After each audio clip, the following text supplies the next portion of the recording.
ये जो ईओबीआई अपने एम्प्लॉइज़ को देते हैं या ये गवर्नमेंट का है कि ये आपने इतनी मिनिमम वेजेस देनी है, तो ये सारे के सारे जो इतने भी इंडस्ट्रियलिस्ट बैठे हुए हैं, ये आपका क्या ख्याल है कि ये सारे के सारे उन फॉर्मेशन पे पूरा काम करते हैं, अपने हर एम्प्लॉय की ईओबीआई रजिस्टर करवाते हैं, उनकी हेल्थ सेफ्टी के लिए भी काम कर रही होती हैं और उसके लिए भी सारे उनके जो मिनिमम वेजेस जो गवर्नमेंट ने डिसाइड किए हुए हैं वो भी पे कर रही होती हैं?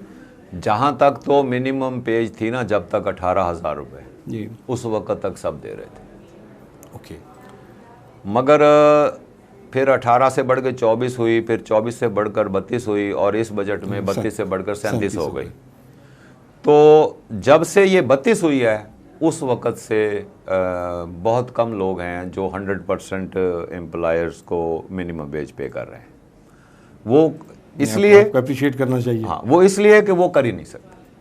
अगर वो करेंगे वो खुद बैठ जाएंगे।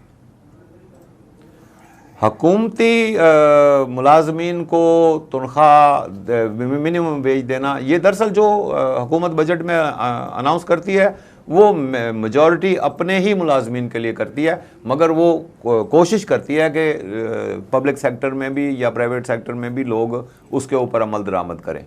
तो कोशिश हर सेक्टर करता है उसके ऊपर अमल दरामद करने की। जिस स्पीड से महंगाई बढ़ी है उस स्पीड से तनख्वाहें नहीं बढ़ रही, मुझे भी पता है, आपको भी पता है। अगर उस स्पीड से तनख्वाहें बढ़ रही होती तो ये मिनिमम वेज 37,000 भी ना होती, ये मिनिमम वेज जो है ये कम से कम 1 लाख रुपया होती, जिस हिसाब से हमारे मुल्क में महंगाई हुई है। अच्छा, आप कहते हैं कि वो इंडस्ट्रियलिस्ट जो है ना जी, वो ये 37,000 रुपया पे करने की कैपेसिटी में नहीं है, अगर वो पे करता है तो वो खुद बैठ जाएगा। मैं हर इंडस्ट्री नहीं, कुछ कॉम्पिटिटिव इंडस्ट्रीज ऐसी हैं जो नहीं पे कर सकती। और ईओबीआई और पेंशन ये भी काफ़ी बड़ा खर्चा है और बहुत कम कंपनियां हैं जो ईओबीआई और पेंशन के साथ अपने एम्प्लॉइज़ को रजिस्टर कराती हैं।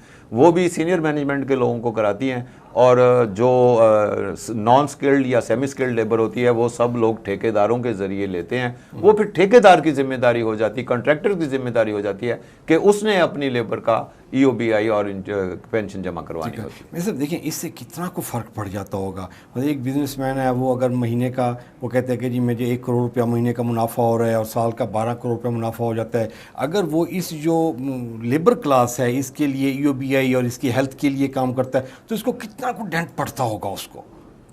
हाँ, ये डिपेंड करता है कि आपके पास लेबर कितनी है। बाज कारोबार बहुत ज्यादा लेबर इंटेंसिव है। 1000 भी है जी, 1000 की लेबर वाला भी अगर इंडस्ट्री हो तो अगर नहीं, 1000 नहीं, 30-30 50-50 हज़ार लोग एक इंटरप्राइज के लेबर है।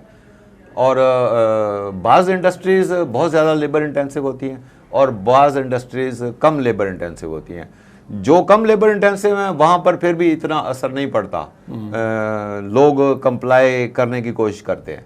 मगर जो आपने बात की कि वो प्रॉफिट में कमी, बात प्रॉफिट में कमी की नहीं होती, बात कम्पिटिटिवनेस की होती है। मार्केट में अगर एक ही प्रोडक्ट 4 ब्रांड चल रहे हैं तो एक ब्रांड बाकी 3 ब्रांड से महंगा नहीं बेच सकता अपने आप को, उसको कम्पिटिटिव रहना पड़ता है। उसको मार्केट की सिचुएशन देखकर अपने प्रोडक्ट की कीमत एवेल्युएट करनी पड़ती है। एक ही कंपनी है 2 प्रोडक्ट्स बना रही है, एक प्रोडक्ट पे वो अपने एम्प्लॉइज़ को हर किस्म की सहूलतें दे रही होती है, बोनस भी दे रही है, लोन्स भी दे रही है, मिनिमम वेज भी कंप्लाई कर रही है। और वही कंपनी एक और प्रोडक्ट बना रही है जो कि बहुत ही लेबर इंटेंसिव है और वहाँ की लेबर भी सारी अनस्किल्ड चाहिए, स्किल्ड लेबर भी नहीं चाहिए। तो वहाँ पर फिर इस तरह के हालात हो जाते हैं कि वो मुश्किल हो जाता है कि मिनिमम वेज पे करना भी पूरा करना मुश्किल हो जाता है। और फिर ऐसी सूरत में अक्सर लोग कोशिश करते हैं कि वो फिर कॉन्ट्रैक्टर के ज़रिए लेबर की कमी पूरी करें, वो फिर डायरेक्ट हायरिंग में नहीं जाते।